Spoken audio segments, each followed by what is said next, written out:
Good morning सगळ्यांना.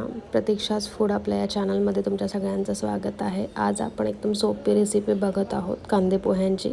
तर त्यासाठी मी हे जवळजवळ अर्धा किलो पोहे घेतलेत.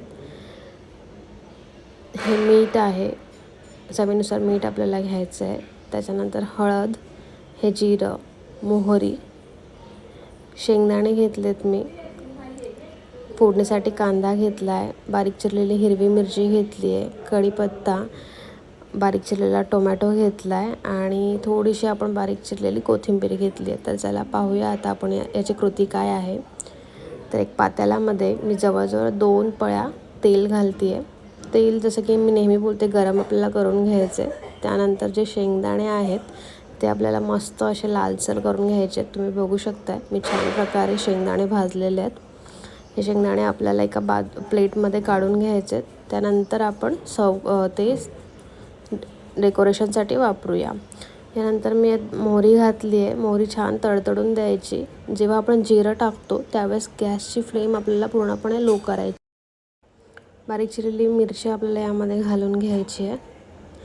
त्यानंतर आता मी याच्यामध्ये जो कढीपत्ता होता तो घालते. कढीपत्ताही आपल्याला छान तडतडून द्यायचा आहे. हे सगळं आता आपल्याला मिक्स करायचं आहे आणि एक मंद आचेवरच आपल्याला हे सगळं करून घ्यायचं आहे, नाहीतर करपण्याची शक्यता असते. जो कांदा आपण चिरून घेतला होता तो सगळा आपल्याला यात घ्यायचा आहे. आपल्याला कांदे पोहे करायचे तर कांद्यामध्ये कंजूसी नाही करायची. सगळा कांदा आपल्याला यामध्ये घालायचा आहे. कांदा छान असा गोल्डन ब्राऊन होऊन द्यायचा आहे. त्यानंतर आपल्याला याच्यामध्ये बारीक चिरलेला टोमॅटो, हा मी फक्त एकच टोमॅटो घेतला आहे, नाहीतर आपल्या पोह्यांचा कलरही बिघडतो, लालसर पोहे आपले होतात. त्यानंतर आता मी याच्यामध्ये एक अर्धा चमचा हळद घेते आहे. त्यानंतर आपण याच्यामध्ये 1 चमचा जवळजवळ मीठ घालतो आहे. चवीनुसार मीठ तुम्हाला घालायचं आहे. हे सगळं आपल्याला मिक्स करून घ्यायचं आहे जोपर्यंत आपला कांदा आणि टोमॅटो मऊ नाही होत. तुम्ही बघू शकता कांदा टोमॅटो मऊ झाला आहे. त्यामध्ये भिजवून घेतलेले पोहे आपल्याला घालायचे आहेत. वरून आपण आता शेंगदाणे घालतो आहे. त्यानंतर जी बारीक चिरलेली कोथिंबीर होती ती आपल्याला घालून घ्यायची आहे. आता यामध्ये मी एक छोटीशी टिप तुम्हाला सांगते. आपण याच्यामध्ये तिखटपणा येण्यासाठी मिरची घातली आहे, तर गोडवा येण्यासाठी एक अर्धा चमचा जवळजवळ आपल्याला साखर घालायची आहे.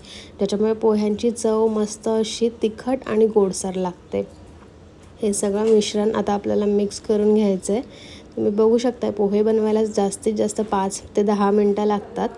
एक छान 5 मिनटं मंद आचेवर आपल्याला ह्याची वाफ काढून घ्यायची आहे. जवळजवळ एक 5 मिनटं आता झालेली आहेत. मी झाकण काढते आहे. तुम्ही बघू शकताय मस्त असे मोकळे सुटसुटीत पोहे आपले तयार आहेत. तुम्हाला जर हवं असेल एक पाण्याचा अपका त्याच्यावर मारायचा आहे. जर तुम्हाला खूप असे मऊ पोहे हवे असतील तर थोडंसं पाणी त्यावर आपल्याला मारून घ्यायचं आहे. एका प्लेटमध्ये आता मी हे पोहे सर्व करते आहे. वरून मस्त अशी कोथिंबीर आपल्याला बारीक चिरलेली त्यामध्ये घालायची आहे. आणि ही माझ्याकडे एक बारीक शेव होती, ती शेव मी याच्यावर घालते. तुम्ही याच्यावर लिंबू जरी पिळला तरी मस्त लागेल. तर रेसिपी तुम्हाला कशी वाटली नक्की कमेंटमध्ये सांगा आणि आपल्या चॅनलला सबस्क्राईब करा.